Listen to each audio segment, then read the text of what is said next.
Comienza Días Contados y hoy conversamos con Sabas Chaguán sobre las declaraciones amenazantes a propósito del encendido debate del apruebo y el rechazo. ¿Cuándo pueden perseguirse penalmente lo que dicen las personas? Además, recibimos a un investigador especializado en el tema del CAE que defiende el criticado informe del Ministerio de Educación sobre la realidad de los deudores. Y comentamos en el segundo piso los problemas al interior de las coaliciones de gobierno donde no hay una sola opinión frente al apruebo. El PPD ha redactado un documento de 8 temas que habría que reformar, pero en Apruebo Dignidad no están de acuerdo con tomar esas definiciones antes del 4 de septiembre. Dicen que el de ayer fue un comité político ampliado tenso y la presión sobre el gobierno es evidente. El presidente Boric muestra voluntad de llevar adelante un proceso de mejora. Todo es perfectible, dijo, así es que vamos a llevar ese proceso después del plebiscito. Y esto se leyó, esta declaración del presidente, como un portazo a la posibilidad de acoger la propuesta del PPD. Pero desde el gobierno desmienten que esto sea definitivo. No es fácil la posición de un gobierno claramente identificable con una de las dos opciones en el referendo, porque pase lo que pase será blanco de la oposición. Pero el desorden al interior de la coalición o las coaliciones gobernantes puede agravar un poco más las cosas, por lo que se necesita que alguien lidere políticamente desde dentro la posición oficialista sobre este asunto. El tic-tac está sonando. Comienza Días Contados, contamos todo, contamos con todos.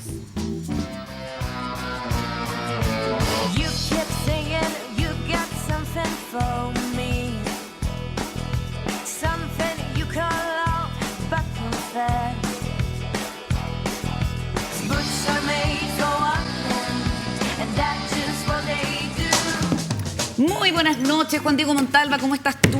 Muy bien, Carolina. Qué bueno, me alegro. Paula Bocar, ¿cómo llegamos hoy día al mesón? Bien, buenas noches, ¿cómo estás? Bueno, yo creo que tenemos motivos para estar contentos porque el fin de semana de Fiestas Patrias lo más probable es que se alargue con el apoyo del gobierno el proyecto de ley que da el viernes 16 como feriado.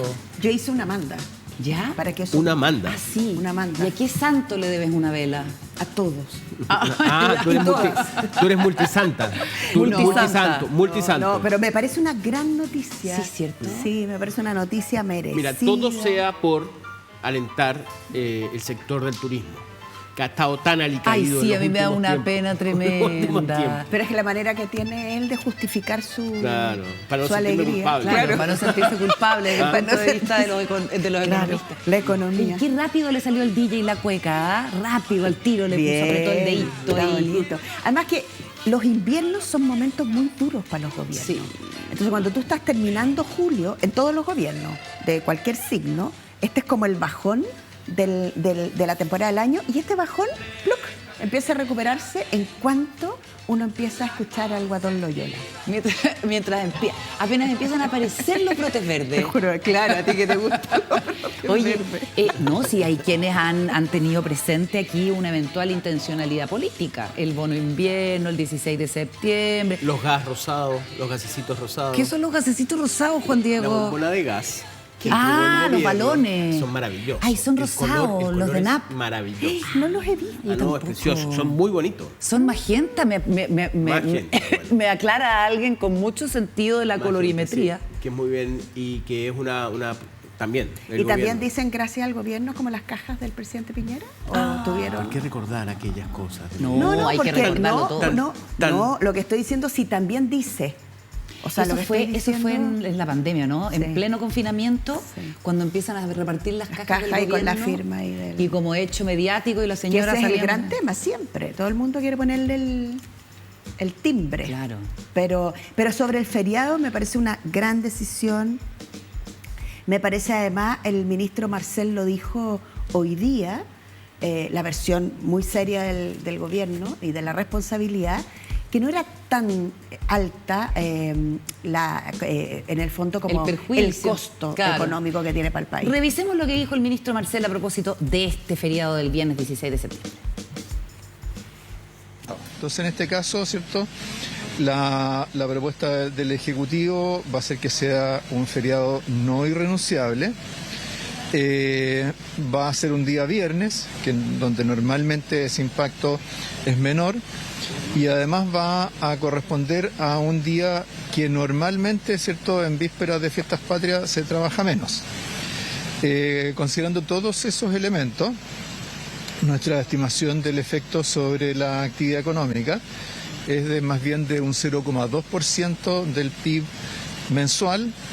Y 0,2% del PIB mensual. Y un 0,0178, algo así, Claro, del pero, anual.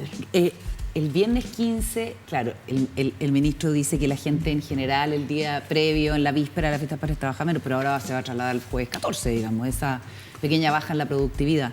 Pero bueno, como sea, tenemos un fin de semana largo, extendido, y a ver si comentamos el perfil de ciertos personeros de gobierno que digan lo que digan, uno tiende a confiar ciegamente en ellos. Pero para eso abramos el segundo piso. Además, tenemos que analizar las estrategias del apruebo y el rechazo a estas alturas del partido.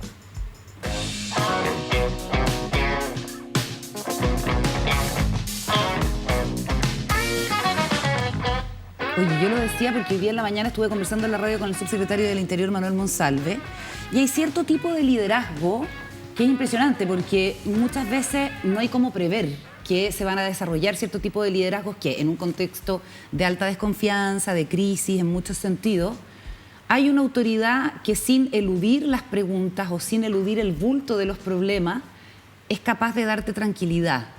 No te responde directamente a la primera que pasa con los portonazos y las encerronas en la costanera norte, sino que te da un contexto, entonces tiene como una cierta pedagogía para después llegar al asunto. Yo creo que hay que súper destacar el trabajo que ha hecho Manuel Monsalve, que no solo ha sido silencioso y de bombero frente a otro tipo de liderazgo, digamos, más visible, sino muy, muy eficiente y de gran calidad, me atrevería a decir.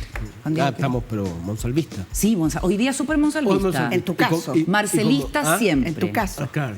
Sí. No, a mí me tocó entrevistar a Monsalve y tuvo una... y también coincido con Carola.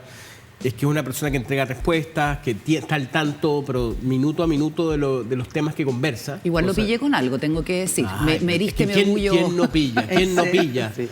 ¿Quién no pilla? Tontera, ¿Quién no pilla, Carolina? Sí, porque no. ¿Quién no pilla a alguien? No, Carolina, ¿a quién no pilla la Carolina? No, sí, te juro que fue sin intención, pero le pregunté solamente para cerrarlo. Pilla la Carolina. Si acaso era el corre, gobierno... que te pilla la Carolina.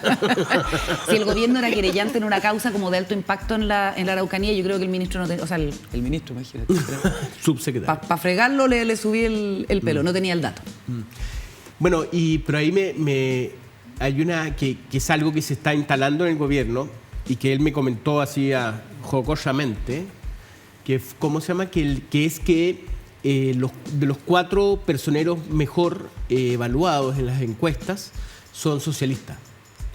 Entonces que estaba él, estaba la ministra de Defensa, estaba ¿La ministra de Defensa también? Sí. Mario Marcel. Mario Marcel y había otro que se me olvidó ahora. Pero Mario Marcel entiendo que no milita. Sí, es militante, absolutamente. ¿Del PS? Sí, no, muy activo. Yo creo que sí. Sí, no, ya, no. ok. O sea, no sé si es tan activo. No, muy activo. No, de hecho, camina al frente, junto al partido, no sé. Carga la bandera. Pero siempre ha sido militante PS, de hecho, ese fue el tema como militante PS, que la Bachelet, que la ministra, la presidenta Bachelet. Presidenta Bachelet, acostúmbrate. Sí, presidenta Bachelet no lo nombrara como ministro de Hacienda, a pesar de que era Partido Socialista. Ok. Paula, ¿cómo lo ves este tipo de liderazgos que de repente... Sí, yo creo que los liderazgos como Monsalve, por ejemplo, tienen algunas cosas que son muy valoradas por las personas. Por ejemplo, no es un hombre estridente, ¿no? Más bien tiende como a la sobriedad. Es una persona informada. Si no sabe, no se arriesga a ser riflero. Esperemos que nuestra audiencia entienda riflero. Sí, claro. Sinónimo, como... a ver, un sinónimo de riflero. Como mentiroso. Mentirosillo, ¿no? Sí. Riflero es como que dispara la bandada, digamos, sí, literalmente. como poco ¿no? preciso. Ya. ¿No? Tribunero. Embaucador. Él tiene además coherencia. Es como coherente con lo que hace, con lo que dice. Entonces, esos liderazgos son súper valorados por las personas, porque en un punto da confianza, porque entrega un dato que nadie desmiente al día siguiente. Cuando eres autoridad y te desmienten, es fatal. Fatal, porque tú rápidamente se te desmorona algo que cuesta mucho, mucho tener y que desaparece en un segundo, que es tu credibilidad. Oye, y en el caso de Mario Marcel, que además está dentro del mundo de la ciencia económica, de la macroeconomía, que es una cuestión que es como que uno no se atreve, como que tiene que pedir permiso para opinar, lo cual es una tontera, pero hay un complejo muy grande en quizás pararse de frente a frente con los ministros de Hacienda. Pero cuando empieza la crisis del dólar, que estaba muy alto, que ahora bajó, ya empezó en 930 pesos, como que le manda un recado al Banco Central. No solamente esto, hay otras cosas que también son vistas desde el mundo de los macroeconomistas como una especie de traspasar un cierto límite. Con el bono de invierno, por ejemplo, después de haber negado que fueran a entregar un IFE, es un gasto muchísimo menor, un gasto fiscal menor. Pero igual, ¿tú crees que pueda eventualmente haber como una toma de distancia de las personas que siempre han respetado tanto a Mario Marcel por las decisiones difíciles que tiene que tomar? Tú dices que puede haber un conflicto entre el Banco Central y... No, pues acuérdate que cuando el ministro Marcel y luego Camila Vallejo, hace un par de semanas, como que dijo, bueno, o sea, sería bueno que el Banco Central se definiera. Y en el caso de Marcel... En qué es lo que pasa con el dólar, digamos. Ya. O sea, como en hacer un diagnóstico un poco más acabado. Entonces eso se vio, según algunas personas, como una especie de intervención. Pero incluso para plantearlo era como, admiramos tanto a Marcel, pero está cruzando un límite. Sí, yo he estado leyendo, hay un texto que escribió Weisbrot, Weissman, bueno, que es el editor... Iván Weissman. El editor económico del Mostrador. Sí. Que yo lo recomiendo ayer lunes, en donde habla y revela como un leve conflicto entre el Central y el Ministerio de Hacienda. Eso no es una buena noticia. Hay un cuestionamiento a la presidenta del Central por lo que se ve en ese texto. Y no es una buena noticia porque la institución en sí es muy relevante, pero no es novedoso. El Banco Central y el Ministerio de Hacienda son instituciones independientes. El Banco Central grita y percola de alguna manera la autonomía. Es como algo súper importante para ellos. Pero no olvidemos que en el periodo de Aninat, en el gobierno de Eduardo Frei Ruiz-Tagle, Eduardo Aninat como ministro de Hacienda no es que se agarrara a combos, sino que yo creo que ya había conflicto bélico entre Hacienda y el Banco Central, que en ese momento estaba conducido por Massad, hasta que llega el caso en Berlín, que él tiene que salir. Pero hubo 4 o 5 años de conflicto realmente en que los dos se odiaban. No es, entonces, lo que digo es, no es raro que haya un pequeño roce con el Banco Central. Han habido en otros casos, pero no es bueno. Y yo creo que en ese sentido, con los niveles de inflación que tenemos, no olvidemos que quien define la tasa de interés es el Banco Central, y a su vez el tema del dólar también es un tema delicado. Sí. Escuché a Rosana Costa hace un par de semanas, a propósito de lo que dice la Carolina. Le insistían mucho si había roce con el ministro de Hacienda, y ella fue enfática en decir una y otra vez: no hay absolutamente nada con respecto a este tema, ¿no?, de un posible encontrón entre Hacienda y el Banco Central. Yo me imagino que para el ministro de Hacienda no debe ser fácil, después que pasaste varios años hablando desde el Central, en la misma macroeconomía, con un asiento diferente, puesto ahora en el gobierno, el análisis en un punto se te cruza. O sea, no debe ser fácil como mantener los límites, ¿no? Recordemos que el actual presidenta del Banco Central, Rosana Costa, no era la candidata de Mario Marcel. La candidata de Mario Marcel era Paula García, que es un doctor en MIT con una gran experiencia en manejo macroeconómico y monetario. Entonces, tal vez desde el inicio no hubo esa buena relación entre ambos. Entonces, a mí me parece que el hecho de que pregunten permanentemente a Rosana Costa sobre esto no es una buena señal. Claro, ojalá no se instale como una especie de dinámica permanente entre el Central. Oye, entre el Central y Hacienda, entremos en materia con las estrategias de el apruebo y el rechazo. Hoy día se inauguró esta Casa Ciudadana del Rechazo, mientras han trascendido minutas van, minutas vienen, y el oficialismo tiene una propia disputa que resolver al interior de sus dos coaliciones. ¿Cómo ves, Paula, lo que está ocurriendo específicamente en el oficialismo, con esto de aprobar para reformar o aprobar a secas y el 5 de septiembre vemos. Sí, bueno, esto es la pasión de la prensa escrita, es decir, encontrar las diferencias al interior de las 2 almas, las 5 almas, las 6 almas que tienen los gobiernos.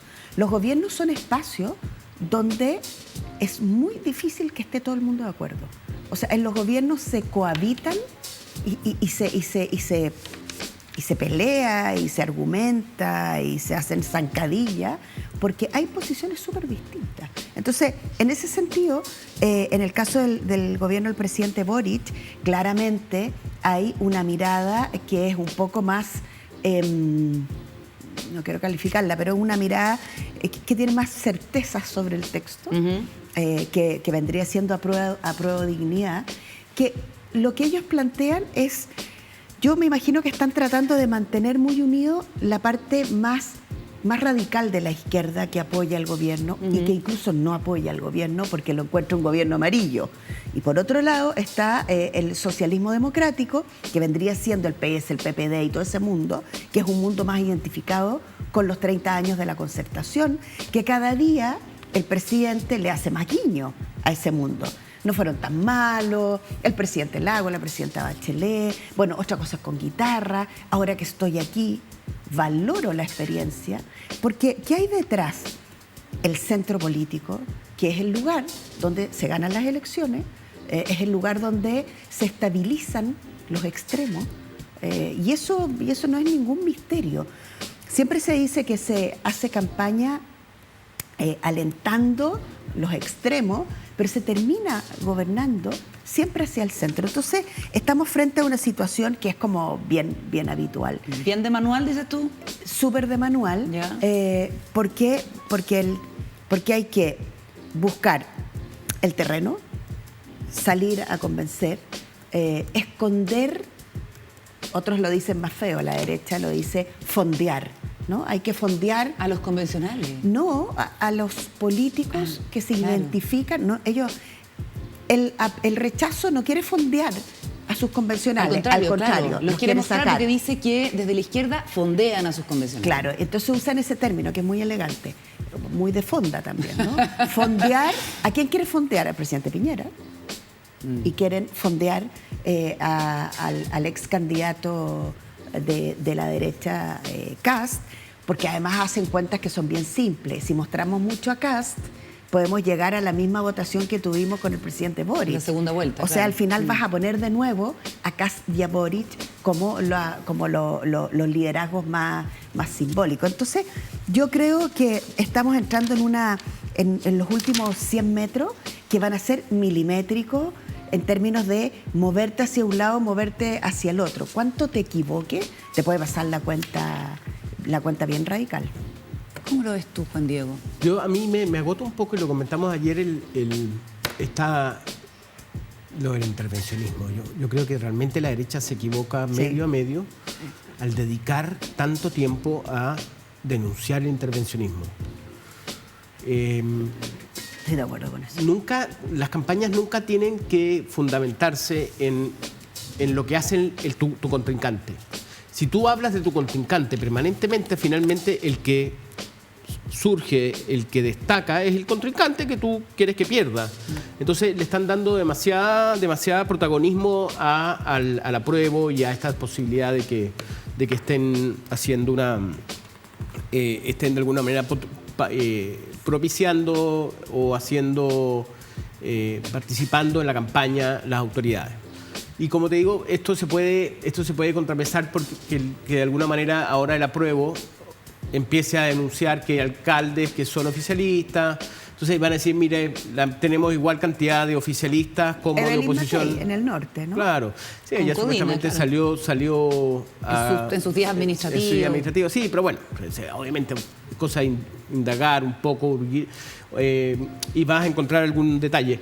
Entonces, eso me agota un poco, que sigamos, que la oposición esté concentrada en el hecho del intervencionismo, porque no es el elemento que debe destacar el rechazo, que se vaya contenido. Eso te iba a preguntar, ¿qué elemento crees tú que tiene que destacar el rechazo? Porque en estas minutas que se han conocido y que se han filtrado, está la idea a instalar de que el apruebo está fondeando a sus convencionales, de que está desviando la atención del texto y usando los aparatos del Estado para hacer campaña, que hay que aumentar las vocerías que den cuenta de la transversalidad y ciudadanía que apoya el rechazo, aumentar el trabajo territorial, la dedicación horaria de las figuras y personas que odian esta opción en general, en fin. Y desde RN se promueve dejar de acusar al gobierno de intervencionismo, dice en una de las minutas que se han filtrado. ¿Por dónde crees tú que debiera ir la posición, además ¿Del rechazo? Claro, un grupo de gente que rechaza algo, o sea, ya Sí. eso partes con algo en contra. Sí, no, yo creo, o sea, argumentos, trozos de hablar de la Constitución, establecer, no sé, hay puntos. Hay gente que es de las pruebas en este programa ha dado a conocer cuáles son los gustitos que se dio la convención. Seguir por esa... Claro, cuáles son los atacando a la gustitos, cuáles convención. son los problemas. No, atacando a la convención, yo creo que la convención es el punto más débil de la Constitución, del texto que sale. Entonces yo creo que ahí es como a mí que salga Piñera, que salga José Antonio Caz, bueno, que salga, no sé, el Pelado Bade, que salga... Pueden empezar, ¿me entiendes?, también ellos a mostrar una cantidad de actores que no fueron muy afortunados en la convención como para desprestigiarla. Bueno, ahora, qué agotador, ¿no? Qué agotador, no sé. Yo miraba las minutas y hay tres elementos que son iguales en las dos. ¿Ya? Primero, la ciudadanía. ¿Ya? ¿Que no pueblo? ¿Que no pueblo? No, porque como que ya nadie dice pueblo. Sí, como que pasó de moda. Y después nadie del dice estallido. soberano tampoco. El soberano. ¿Sí? Bueno, pero Cuando es lo más... Pueblo y soberano igual tienen... ahora, la ciudadanía tiene esa gracia, porque tú no dices le ciudadanía, lo que dices como que es como femenina. Pero bueno, la idea de poner ciudadanos y ciudadanas a cargo de causas, pero tratar de como ventilar los rostros. Y eso lo plantean los dos comandos, o sea, apruebo y rechazo. El otro es empujar a la gente a terreno, feria. Es muy divertido porque el del rechazo, que deben ser como más pitucos, dicen tacos. Que se haga campaña en los tacos. Ah, ¿ya? ¿Cómo se le dice? Increíble. Ah, los tacos como del... Ya, pero Los todo el mundo tacos anda de en auto. No, pero no encontré pero nunca nadie ha dicho hagan campaña en los tacos. Sí, un poco raro. Es raro, o sea, me parece que están pensando Pero probablemente haya más mucho. gente en los tacos que en las ferias libres. Pero imagínate También. con el tema, los problemas de delincuencia que hay. Tú estás ahí en un taco y se te acercan 4 personas.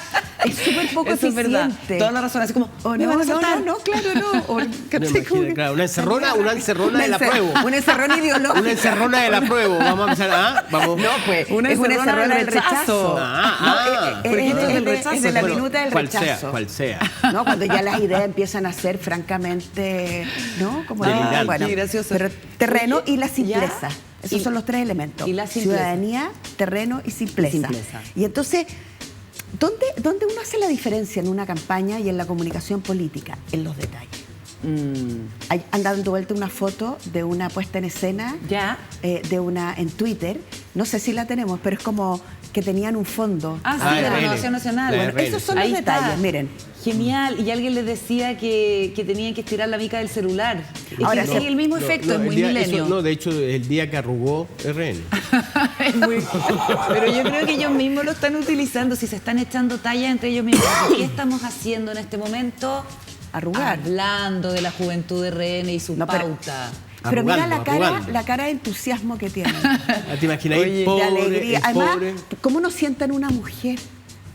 Oye, ¿O no? claro. ¿Pero sí. te imaginas el pobre personaje que pegó eso? No, pero es que se parece... Ese tipo ya está con... Hay con un estilo, de hecho, el T13 tiene ese estilo como de pegar papeles, como que tienen una cosa que ponen detrás. ¿Ah, sí? ¿No te has fijado? En- Ah, es que es verdad que trabajáis en Ya otra no radio. estoy, ya no estoy. No. Oye, no, pues si trabajo en la radio el 13, pero ya no trabajo en el canal.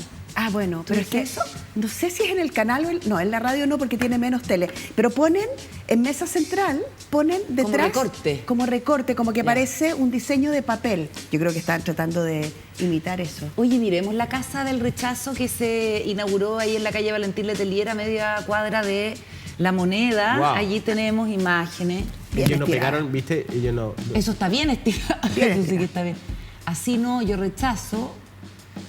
Ya no será tu platita. modesto. Bueno, es que están todos con crisis de financiamiento, si es cierto, si no hay mucha plata. Acuérdate, los partidos no tienen plata Ahora, para hacer ellos tienen primaria. el puente a mira. San Francisco. Ahí Estamos en alguien San se- Francisco. Alguien se puso Pero mira, generoso además con está la rayado. gigantografía. No se atrevieron a hacer lo de RN de pegar un sticker porque... Lo hicieron como hondero, como que rayaron Claro. el muro nomás. Rayaron el Oye, muro. ¿O será que están como deliberadamente, Paula, escondiendo recursos, dado que es por lejos el comando que más plata tiene, Sí. según se ha dicho? Según la minuta del apruebo, todas las personas que están en la ciudadanía del rechazo pertenecen a agrupaciones, esto no tengo idea yo si es cierto, pero es lo que veía a propósito de las minutas que se filtran. Cuando las minutas se filtran es porque tú quieres que se filtre, que claro. se filtren. Si no, no escribes en ninguna parte nada. A mí me parece una buena idea que sea la ciudadanía la que converse sobre el texto constitucional y creo que lo ideal es hablar del texto, ¿no? Ya pasó el tiempo del proceso, ya pasó el tiempo de las y los constituyentes. Ellos quieren sacar a sus constituyentes a la calle y ¿Y te esconder parece bien esa estrategia? de sacar a los constituyentes Sí, a la calle. de la derecha. Lo que pasa es que se produce una cosa que es muy compleja y ahí atacas la coherencia de las personas. Nosotros hemos tenido aquí a gente que fue muy dialogante y que expresó lo bueno también del proceso constituyente, como fue el caso de Cristian Monkever. Si tú pones a Cristian Monkever a hablar del texto constitucional, lo que está pasando, no con Cristian, porque yo no lo he visto a él, pero puede estar pasando, por ejemplo, con un señor que se llama Bernardo Fontaine, es que dicen cosas diferentes para alentar a la galería por el rechazo de lo que dijeron cuando estuvieron trabajando y votando dentro del proceso constituyente. Entonces, se te puede generar ahí una especie de, bueno, ¿por qué dijiste esto mientras eras constituyente y ahora que estás haciendo campaña por el rechazo, te desdices de lo que dijiste en ese momento?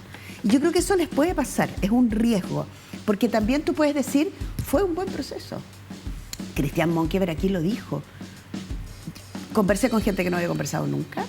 Se llegaron a acuerdos importantes. Por ejemplo, una de las cosas que dijo los sectores de derecha fue el tema de que somos un territorio marítimo. No sé si ese era el término, ¿se acuerdan? El maritorio. El tuvo marito, como que una somos controversia en algún un momento con país, eso.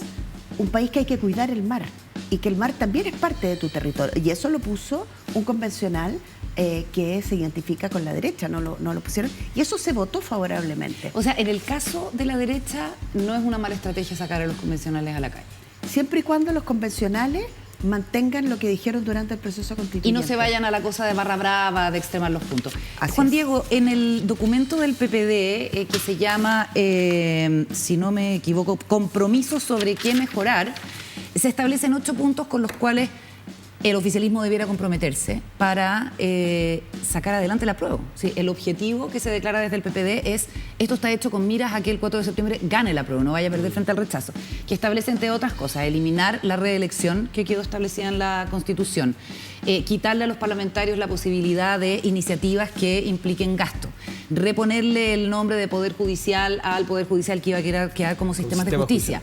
Y así, son 8 puntos, bastante claro, y uno piensa, ¿qué estímulo tiene, por ejemplo, el Partido Comunista? El Partido Comunista hoy día, para Guillermo aceptarlo. Tellier señaló de que primero gane la prueba y después conversamos eso. Cosa Claro. que es como, es muy comunista eso, ¿no? Como si lo digo es porque es así, ¿no? Es regla. Cuando a mí me parece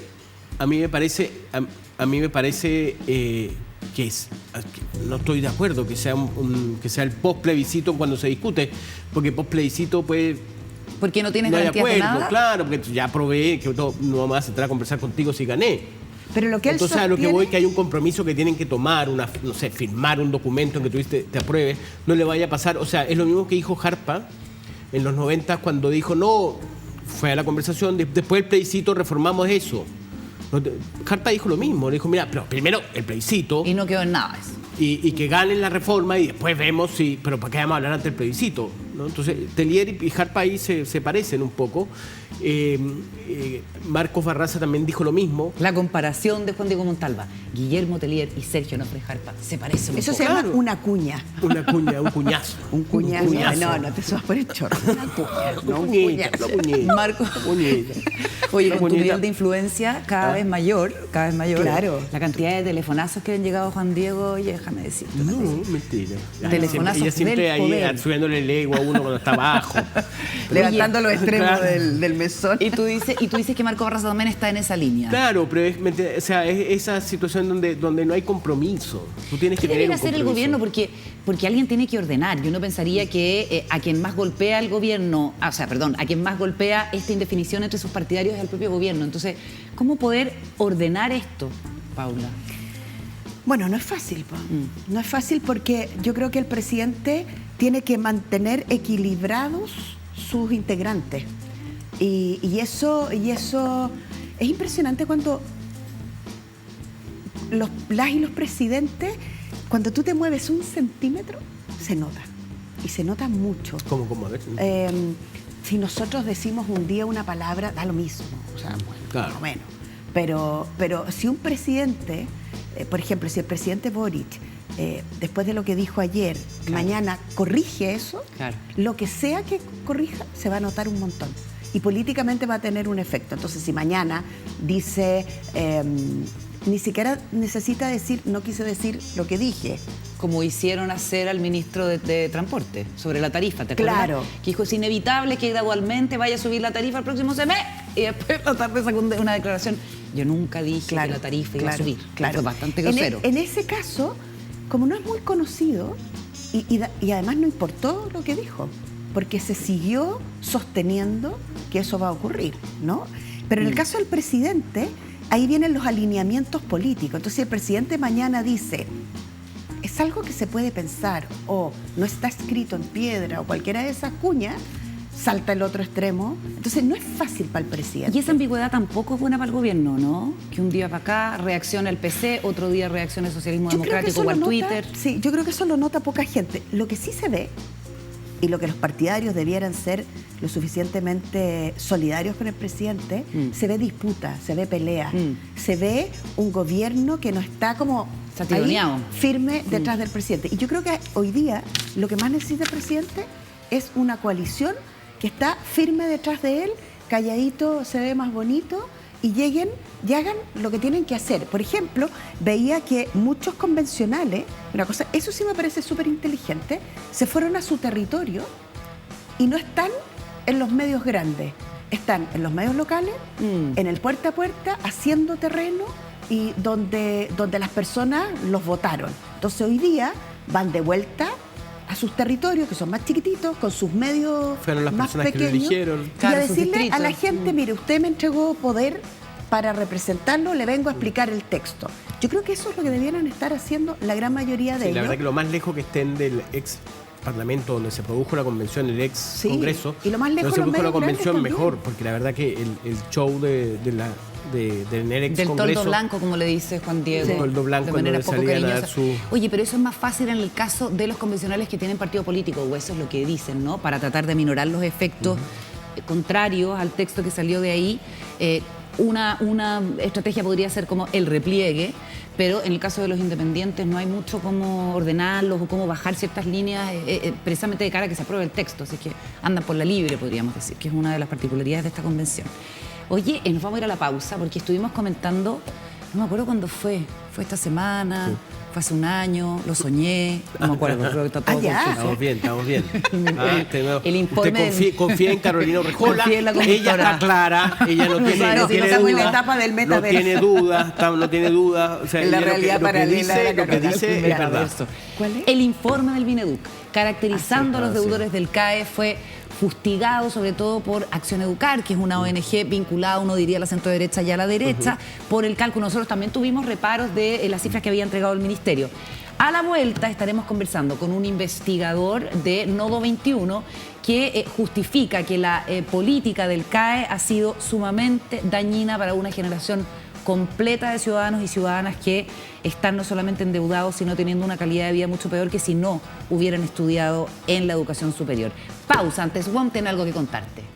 Bueno, les adelantábamos que conversaremos con Víctor Orellana, que es sociólogo, experto en educación, que se acaba de doctorar en Ciencias Sociales. Felicidades, Víctor, más que nada por eso último. No es poco. No es poco, tiene que haber costado Terminar sangre, sudor y esa tesis lágrimas. no es fácil.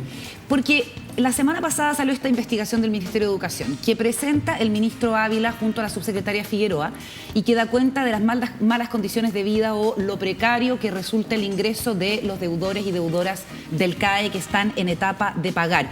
Y entre otras cosas se estableció que un 69% ganaba menos de 750.000 pesos con cifras establecidas a partir de la Comisión Ingresa y de las declaraciones de renta al Servicio de Impuestos Internos. Salió principalmente Acción Educar, diría yo, que llevó como la vocería de la crítica, ¿no es cierto?, diciendo que ellos tenían cifras muy diferentes, que tenían cifras a partir de la CACEN y que indicaba que, en definitiva, la discusión es sobre si es un movilizador social o no la educación superior. Ese es como el asunto de fondo. Y por eso Acción Educar decía, es imposible que en promedio ganen 48.000 pesos las personas que... 48.000 pesos, porque era entre 250.000 y cero. Sí. Y ahí la subsecretaria Figueroa, estoy haciendo toda la introducción para que se entienda bien, porque igual es un tema medio técnico de cifra, dijo que había quienes no habían declarado renta y a eso se les consideraba como cero. Ah, verdad. ¿Tú consideras que son legítimas las críticas a la forma en que el Ministerio midió o que por el contrario está bien y retrata bien la realidad de los deudores y deudoras, Víctor? Bueno, mira, vamos por partes.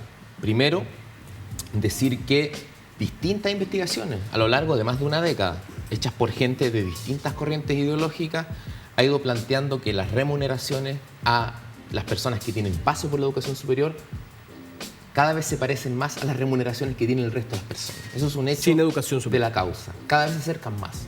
Yo soy de los que cree que siempre hay que estudiar. Si una persona tiene la opción de estudiar, escucha, adelante, mejora no solo los ingresos, mejora muchas cosas, pasar por la educación superior. Pero lo cierto es que las remuneraciones prometidas cuando se diseñó la política del CAE no son las que obtuvieron los profesionales. Entonces eso es un dato muy importante y el informe del Ministerio de Educación, hecho con datos de la Comisión Ingresa y el Servicio de Impuestos Internos, refuerza esa idea. Ahora, la polémica que hay en torno a la metodología tiene que ver con lo siguiente: si es justo o no, si es correcto o no a las personas que tienen cero ingresos laborales, considerarlas como cero ingresos laborales o bien eliminarlas del análisis, ¿no? Esa es como la gran polémica que hay. Mira, yo me fui el otro día a la casa preocupado, dije, me voy a poner en la mejor hipótesis de quienes han criticado este informe, ¿no? Me voy a poner en la mejor hipótesis incorporando economía informal. Correcto. Porque eso, por algo, es la economía informal, digamos, no pasa por impuesto interno. ¿Y cómo lo incorporas? A través de, pues déjame hacer el argumento. Dale. A través de la CACEN, de la encuesta de caracterización socioeconómica, previo a la pandemia, 2017. Tomé CACEN 2017, tomé los ingresos declarados, que incorporan también ingresos formales, eliminé a la gente que no percibe ingresos, traté de aproximar una submuestra, porque no tenemos directamente la variable de quién estudió con CAE o no, digamos, en CACEN, la población que está, digamos, ocupada. Y mira, en el informe del Ministerio llegamos a que el 80% de los deudores CAE gana menos de 1 millón de pesos.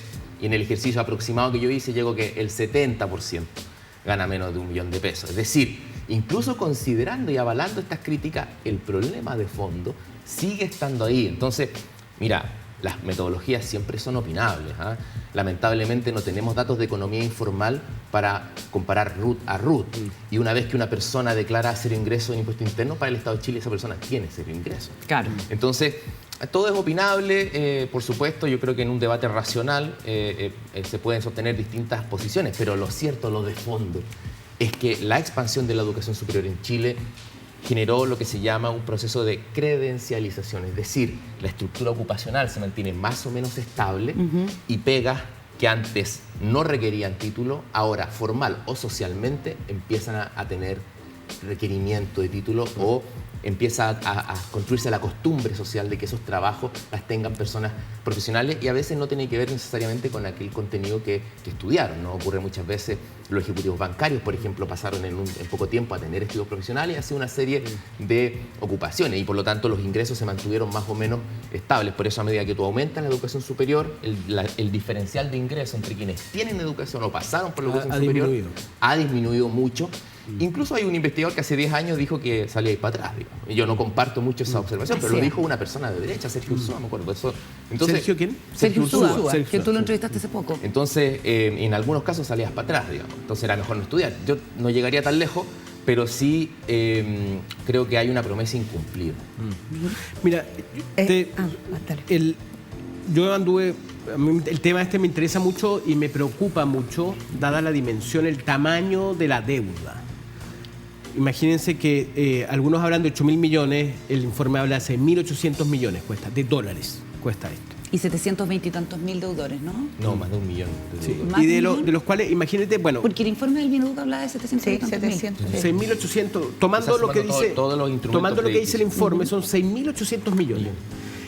La reforma tributaria que están intentando implementar, si le fuera excelente, que es muy difícil que logre ese 4,1% del PGB, recaudaría 12.000 millones. Es decir, es más de la mitad de todo lo recaudado por la reforma tributaria si tuviera éxito. Es decir, estamos hablando de una cifra estratosférica gigante. Entonces, pensemos condonar deudas, ¿no? Condonar deudas.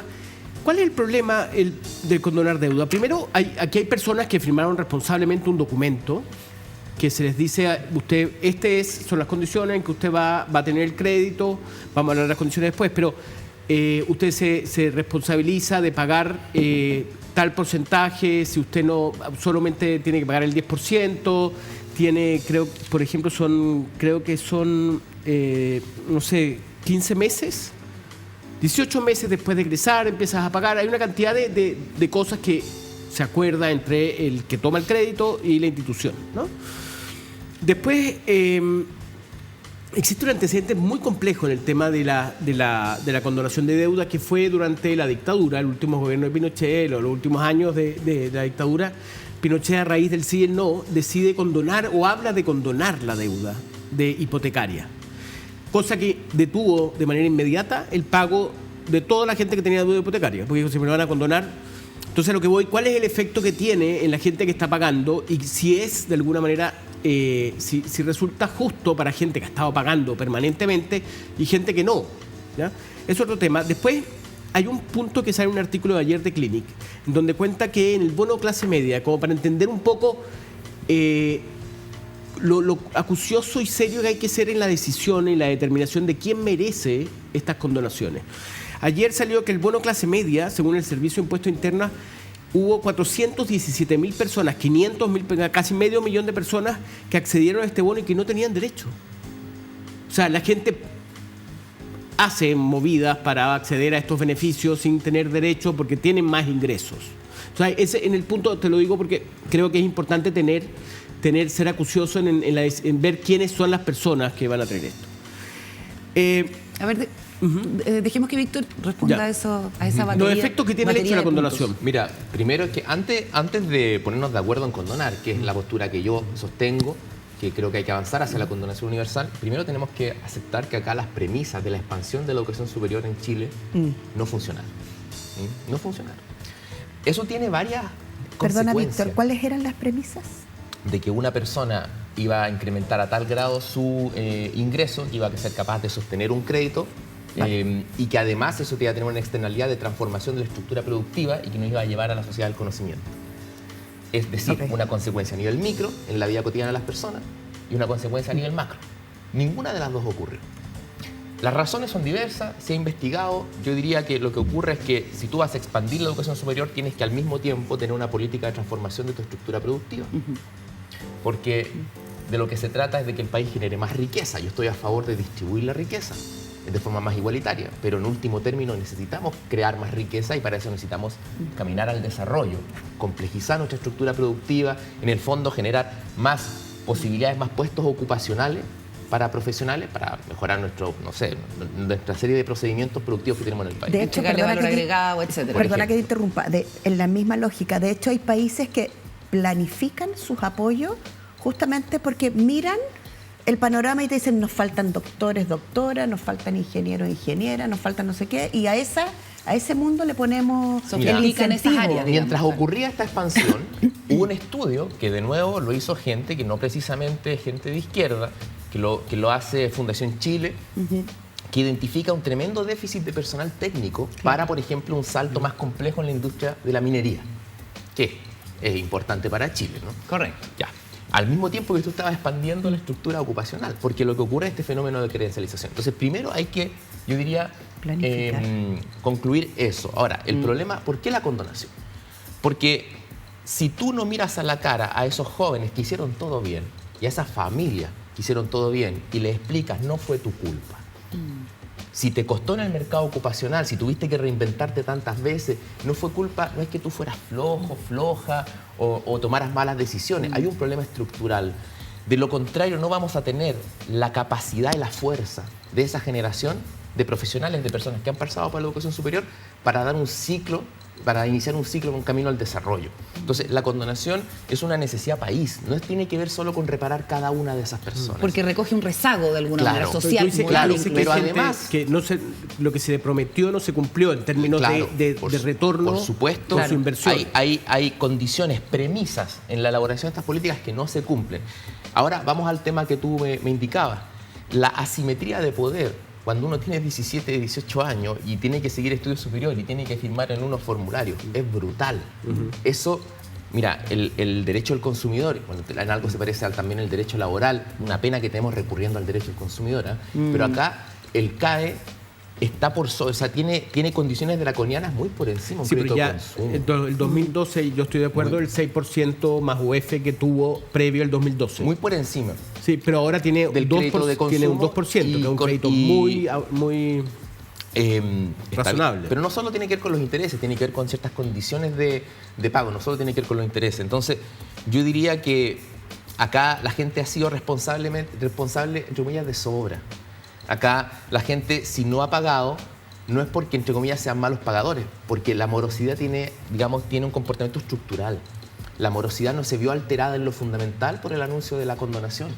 La morosidad viene antes y tiene que ver con el problema que de hecho nos evidencia este informe y otras mediciones, con lo bajo de los salarios y con lo bajo del Ahora, retorno. Y la encuesta Déjame- suplementaria de ingresos que publicó el INE la semana pasada apunta en la misma dirección. Juan Diego, déjame hacer un par de precisiones. Lo primero es que yo creo que este es un compromiso, y por lo menos es la impresión que yo tengo, yo creo que este es un compromiso bien impostergable de parte del presidente de la República.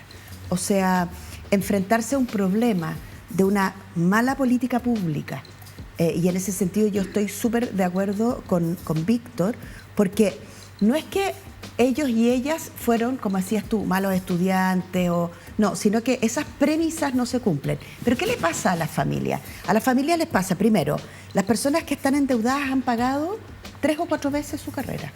O sea, no es que pagaron un poquitito, no es que pagaron la mitad. Hay un contexto en esta política pública que es muy importante dar a conocer. Las personas han pagado más de una vez largamente su carrera. Yo no sé si hay estudios de eso, pero alguien que tenía que pagar 6 millones de pesos lleva 28, 27, 30 millones de pesos. Eso Los bienes familiares también están como garantía en esa deuda. Es decir, empiezan a llamar por teléfono que no estás pagando, que no estás pagando. Yo tengo 2 grandes amigas que son profesionales extraordinarias, que se sacan la mugre trabajando, las 2 tienen CAE, y su situación cotidiana es súper jodida. Se llegan a retrasar 20 días, 15 días, y terminan poniéndole, cuando la llama por teléfono la persona que la llama, de un banco, de una entidad financiera, le pone arriba de la mesa la propiedad que tiene su papá y su mamá. Ella no puede tener una propiedad porque su deuda es tan grande en el sistema que el sistema tampoco... Que no es sujeto de crédito. No, tampoco le permite tener, por ejemplo, endeudarse en una casa o en un departamento. Entonces, la pregunta es la siguiente. ¿Qué tipo de evidencia hay que poner sobre la mesa para que la política pública se corrija? Para que se pague en algún punto, se repare que una persona haya concurrido a esa política pública, haya confiado en esos políticos y políticas que hicieron eso, y que después de 15 años, de 10 años, esté pagando el doble? Entonces, ¿cómo tú reparas ese daño para que ese grupo de personas, que no son pocas, que son al menos 700.000 personas unitarias, con los impactos que tienen en las familias? Muchas familias ayudan a pagar cuando tú te quedas informalmente sin trabajo, Entonces, ¿cómo haces? ¿Cómo reparas ese daño? Bueno, por eso creemos que hay que avanzar, y esto está en el programa de gobierno, hacia la condonación de la deuda educativa. A todos y a todas. Nosotros desde la Fundación 921 hicimos una propuesta, ¿no?, que contempla con responsabilidad fiscal y asumiendo el Estado compromisos de pago, digamos, en el medio plazo, un proceso de condonación que nos parece puede resolver este problema.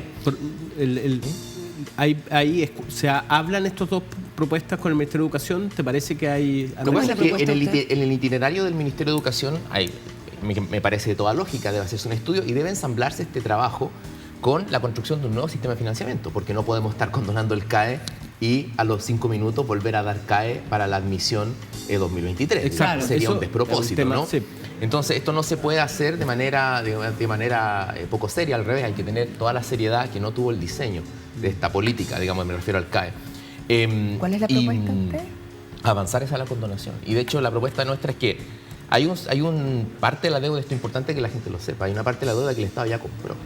El Estado, por concepto de recarga y una serie de mecanismos que tiene el CAE, porque los bancos exigieron para entrar en este negocio condiciones del Estado, claro, que es lo que hacen los sectores privados en todas estas cosas que en Chile hacen los privados y deberían hacer las instituciones públicas, entre otras la educación, y pasa con las carreteras también. Exigieron condiciones y esas condiciones han significado un traspaso de 4 billones de pesos, que es el monto que establece en dólares el informe del Ministerio de Educación, a la banca, ese dinero que el Estado chileno ya gastó. Condonar esa deuda supone resolver un problema contable, pero son dineros que ya se gastaron. Y ahí el resto de la deuda hoy día en propiedad de la banca privada, con la cual el Estado podría adquirirla a un precio, por supuesto, más real, porque como ustedes saben, esas deudas la mayoría no son ejecutables y las deudas tienen un precio distinto de valor real que su valor nominal. Por lo tanto, nuestra propuesta indica, más allá del detalle, que yo se las puedo compartir, digamos, que el compromiso de la condonación se puede llevar adelante con total responsabilidad fiscal. O sea, acá no se trata, por supuesto, de desfalcar. Y esto quiero tomar algo muy importante. Sí. Educación superior, ¿en qué momento se nos transformó en un gasto? Y quemar dinero cuando tiene que ser una inversión. Tiene que apuntar a crear riqueza. Y eso es lo que no nos ha pasado. Entonces, yo creo que la política de condonación hay una tarea un primer paso en ese sentido. Por revisar las universidades y revisar esa promesa de mejora que no se cumple. Yo creo que ese es mucho más importante. O sea, como tarea me parece más importante y para, como dices tú, que el CAE no siga perdiéndose. O sea, hay que repensar nuestra educación superior, y también repensar nuestra estructura productiva, porque las dos cosas van juntas. Claro. Supongamos que tú acá se reían ahí que en algunos países de cuando cayó el muro, estaban los físicos nucleares, andaban taxiando, ¿no? Claro.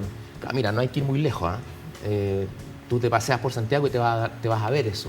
Digamos, a lo mejor acá no tenemos físicos nucleares. No sé si cesante, pero con actividades económicas, claro, que no son los que estudiaron. En algún momento se llama así.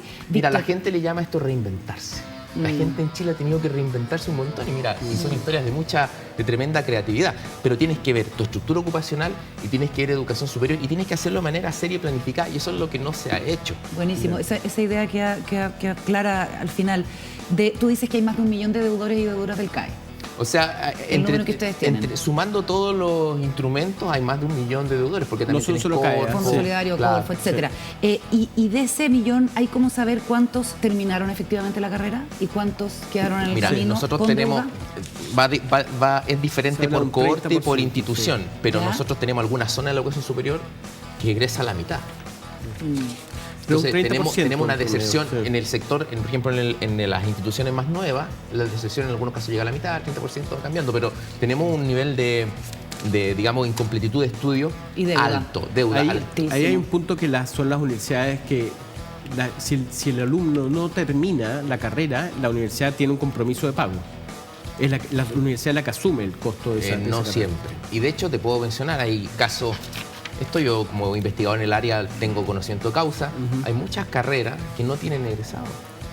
¿No tienen qué? Tienen egresado, chuta. Entonces hizo la pasada la institución que sacó la platita, hizo la pasada el banco y resulta que el deudor termina siendo el estudiante. Y nadie se tituló. Y nadie, claro, y eso no es culpa de ellos. Por eso digo que acá lo más importante es decirle a las personas, esto fue una responsabilidad, o sea, no es culpa de ustedes. Acá hubo cosas que no funcionaron a nivel estructural y por lo tanto reconocer el valor y el trabajo de las personas. Yo creo que eso es lo más importante. La política de la condonación es un reconocimiento a todo ese esfuerzo de las familias que salieron del campo buscando mejores oportunidades en la ciudad, gente que se sacrificó, que lo único que podía heredar a sus hijos era la educación. Es la historia de este país, del Chile que se esforzó para eso. Entonces, la política de condonación es un reconocimiento a esas personas. Y también tiene que estar acompañada de otras medidas, por ejemplo, exenciones tributarias para quienes sí pagaron, porque mucha gente te dice, pero yo ya pagué. Claro. Pero- La mayoría, Sí, pero yo ya está pagué. claro, pero está claro, Y ya el Víctor. tiempo, tenemos que Ahora- cerrar. Sí, lo Víctor sé. Orellana, muchísimas gracias por acompañarnos. Te vamos a dejar invitado porque nos quedamos todos con muchísimas preguntas que hacerte. Gracias por acompañarnos. Hasta la Gracias. próxima. Gracias a ustedes. Pausa, volvemos con Sabas Chaguán. Recibimos a nuestro columnista Sabas Chaguán. ¿Cómo estás, Sabas? Muy buenas noches. Buenas noches, doña Carola. Nosotros Buenas estamos noches. con Juan Diego y la Paula un poquito en shock con ciertas declaraciones que han ido apareciendo en el fragor de la recta final hacia el plebiscito.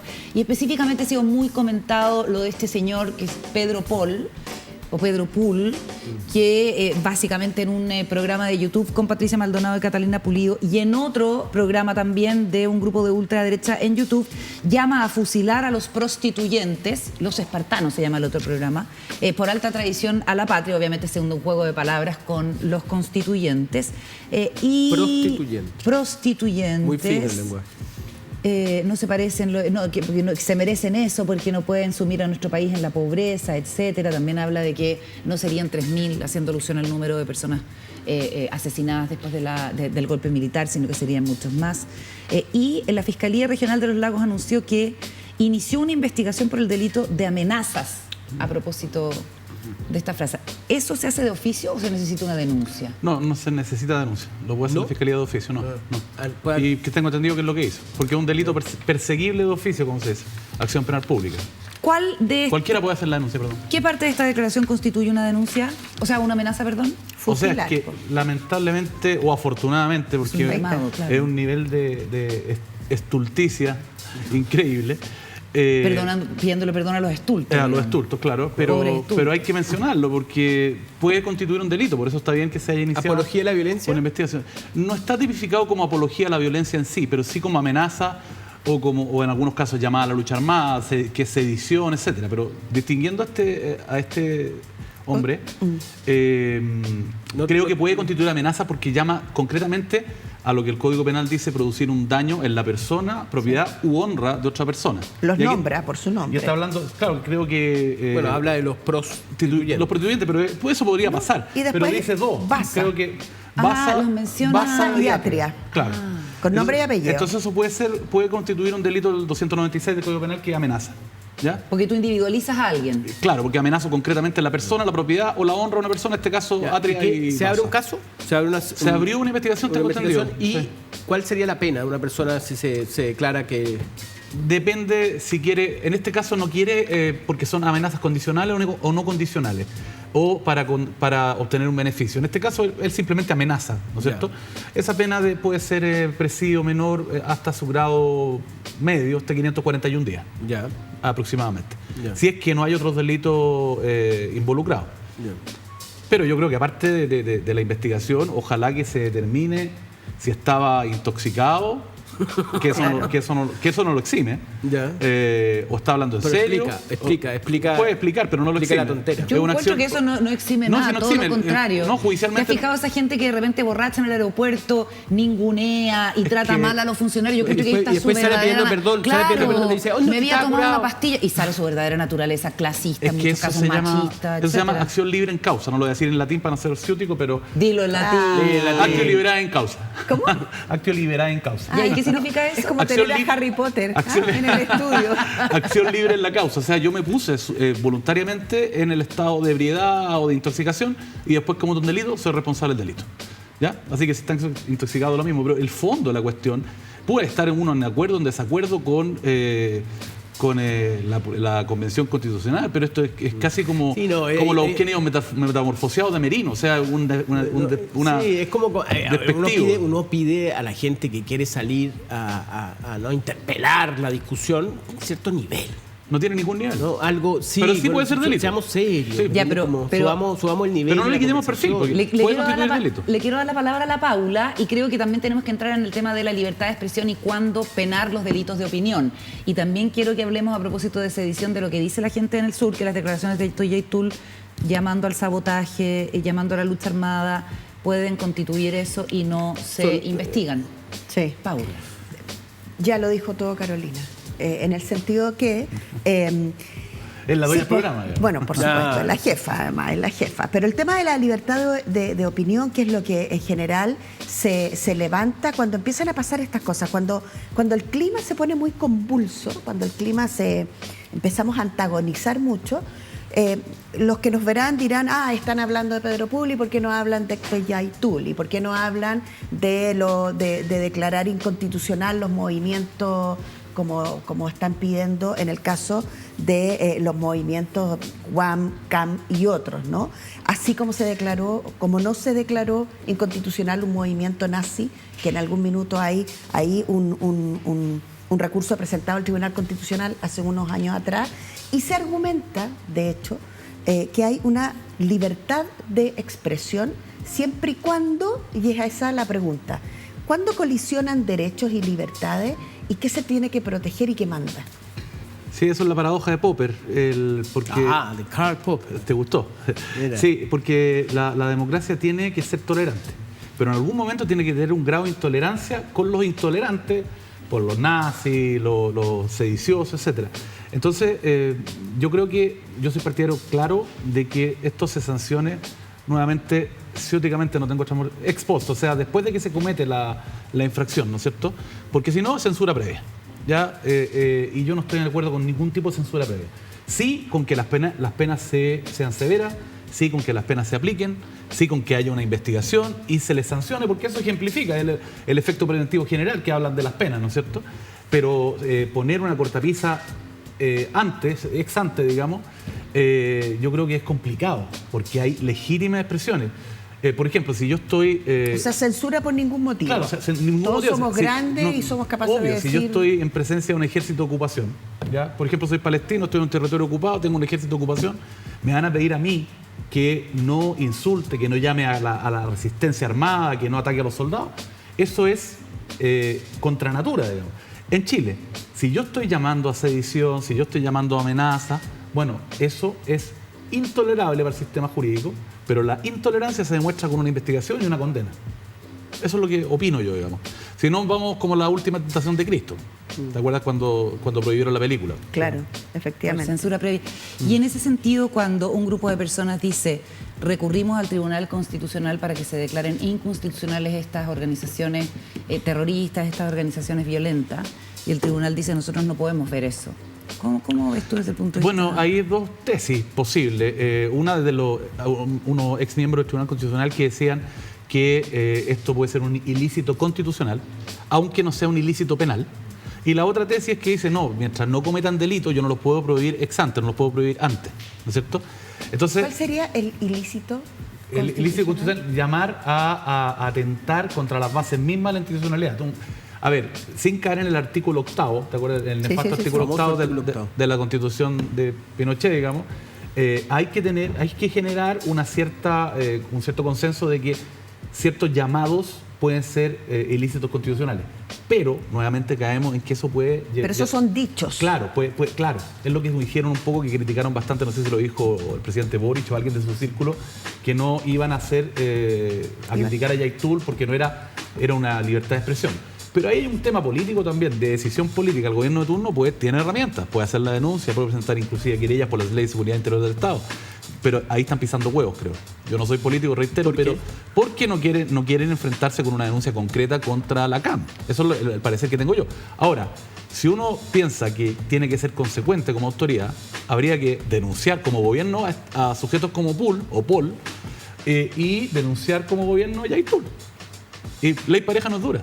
Esa es una opinión jurídica que tengo yo, no política. Pero sí pasa por una decisión política. Y eso tiene que verlo el político de turno. Mira, eso. Hubo un tema que ahora no me recuerdo el nombre, así que por favor, Carolina, ayúdame.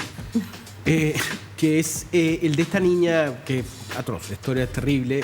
Hubo el padre, el padrastro y la madre estuvieron involucrados en su muerte. Ámbar Cornejo. Sí. Ámbar Cornejo. Pero viste que van a apelar. Hoy día sale que están apelando a... Y ha sido como... Los asesinos van a apelar Sí. a la condena. Claro. O, técnicamente no es apelación, pero debe ser un ¿Qué es? recurso A ver, revisión. explícanos ese... Es que no conozco la noticia, Ya, pero dale, eso dale. ya está, como se dice jurídicamente, está firme o ejecutoriado. No hay recurso en contra. No hay A recurso. ver, ¿cómo? ¿Por qué? No hay recurso en contra porque una vez que pasan los tiempos para presentar un recurso o no se interponen dentro del plazo los recursos, una resolución judicial queda firme o ejecutoriada. O sea, cosa juzgada, produce efecto. Erga omnes, digamos. O sea, o en el caso relativo, no se puede impugnar. Pero sí hay una vía que está en el Código Procesal Penal y también en el civil, que no es propiamente un recurso, sino que una acción procesal, que es el recurso de revisión, que también lo está intentando la Quintrala, Sí. al parecer. Eso requiere que se haya declarado, entre las causales, que se haya declarado judicialmente que hubo testigos corruptos o instrumentos falsos, o que una persona condenaron por el homicidio de una persona y esa persona aparece viva después de que la sentencia dijo que estaba muerta. Ya. Y esas causales muy restringidas permiten rever el caso. Ya. Que esa sería la única vía por la que se me ocurre que podrían rever el caso. Ya. Pero eso está firme, está zanjado judicialmente. Ya. Eso. Oye, hay una noticia que indica que las Fuerzas Armadas y la policía se han robado, no ellos, digamos, se han robado 126 armas desde los arsenales de las distintas Fuerzas Armadas, ahí está la noticia del mostrador, y las policías por fallas en seguridad y protocolos de fiscalización. Según datos obtenidos por Transparencia, el robo y extravío de 126 armas de las Fuerzas Armadas, Carabineros y la PDI entre el 2018 y el 2022 se ha verificado, y a pesar de los 72 procesos judiciales ingresados a las Cortes Marciales de Santiago y Valparaíso en este periodo y datos encontrados a través de revisión de prensa, hay instituciones como el Ejército que aseguran no haber sufrido ninguna pérdida o robo. ¿Qué tan gravitante son los arsenales de las distintas fuerzas armadas, de las distintas instituciones uniformadas, digamos, para armar a los delincuentes? A ver, yo creo que la información del Ejército no es correcta porque, de hecho, la portada de lo que salía en pantalla era este último caso de hace 3, 4 meses que se robaron o hurtaron, porque no hubo violencia, digamos, más de 90 armas que ni siquiera están inscritas, sino que, registradas. ¿se acuerdan que lo hablamos? No, claro, no, porque si tú quieres comprar un arma y inscribirla, el que te vende el arma tiene que dar, salvo que sea usada, que también lo tuvo en su momento, te da un certificado técnico, ¿ya? De que está y se puede, de que funciona, etcétera, y tiene un número y una serie.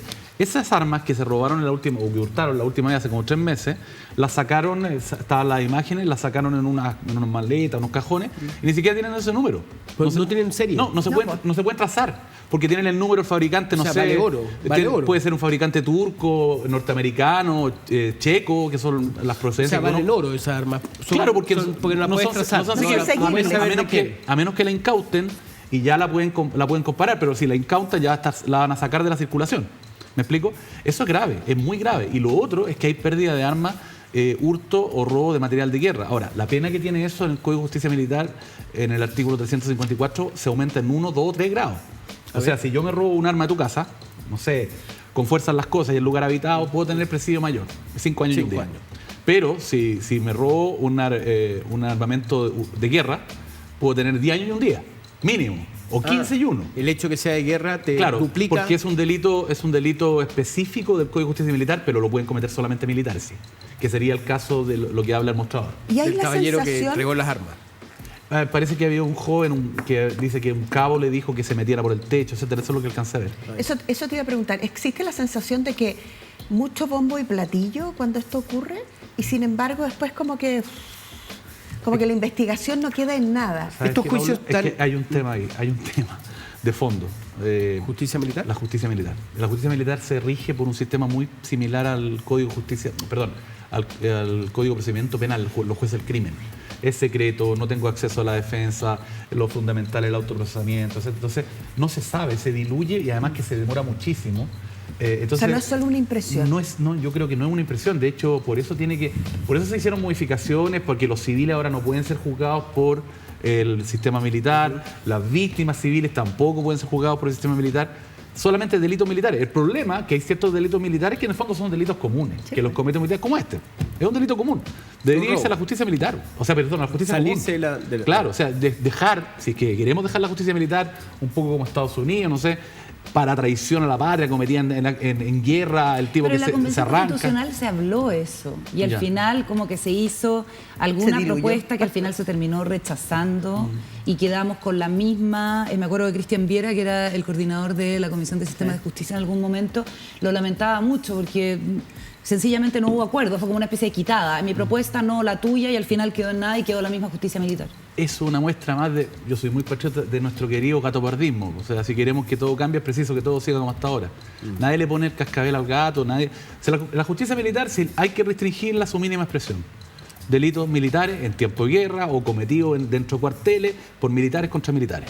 Cualquier otra cosa, justicia civil. Esa es mi impresión. Y cualquier otra cosa es, por ejemplo, robo de armas, por ejemplo, temas Sin de... perjuicio de la sanción administrativa, que lo echen, que lo degraden, etc. Sí. Claro. ¿Cuáles son las otras cosas que no deberían estar y que están? Bueno, hay lesiones, hay delito de lesiones o maltrato de obra, hay hurto, hay robo, etcétera. Porque si hay un delito específico... Corrupción también está en la... Es que eso es justicia civil. Ya. Salvo que todavía hay mucho... Bueno, por suerte dirán algunos, porque yo estoy de acuerdo que lo tiene la ministra Rutherford, que ha investigado acuciosamente todo este fraude, corrupción, porque son militares contra militares, los autores, militares, los cómplices, etcétera, y habría un fraude al erario, por así decirlo, del ejército, ¿no es cierto? Yeah. Pero eso en principio para mí debería ser justicia civil. Lo que pasa es que la ministra Rutherford está con dedicación exclusiva, ha hecho un trabajo acucioso, ya lleva varios años, y por mí que siga. Pero yendo al fondo, porque es Están desesperados los oficiales que estaba investigando la ministra es que Rutherford la y ministra dicen, justicia civil, por favor, es que claro, para pero nosotros. es que es una muestra que aún un sistema... ¿Cómo han cambiado las cosas? Es que aún un sistema malo, como es el sistema, jurídicamente hablando, el sistema inquisitivo de la justicia militar, si hay una persona que es acuciosa, que no es corrupta, que se dedica, les puede ir en contra. Porque antes, como dice Carola, antes muchos militares decían, no, justicia militar, yo de aquí no salgo. Y ahora por favor, que se vayan... Era una garantía. justicia civil? Porque tiene una serie de facultades, además de ser... Interrogatorio sin abogado. Claro, además de ser una jueza, una ministra intachable, digamos, y muy acuciosa, tiene una serie de herramientas que, por ejemplo, te pueden someter a proceso, ¿ya? Y te dejan 5 días detenido antes de someterte a proceso, sin expresarte. Es lo que cuando los que ejercemos, bueno, yo era muy niño, ¿sí? Los que ejercíamos en el sistema antiguo, te citaban a declarar a un cliente, tú nunca lo llevabas un día viernes.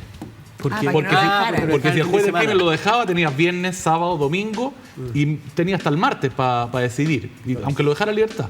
Ahora eso no pasa, son 24 horas máximo el control de detención e interviene un juez en una audiencia pública. Eso era un riesgo. Oye, ya, se nos acaba el programa, hemos pasado por distintos temas. Muchísimas gracias, Sabas, por la conversación. Como siempre, nuestro columnista Sabas Chaguán de todos los días martes.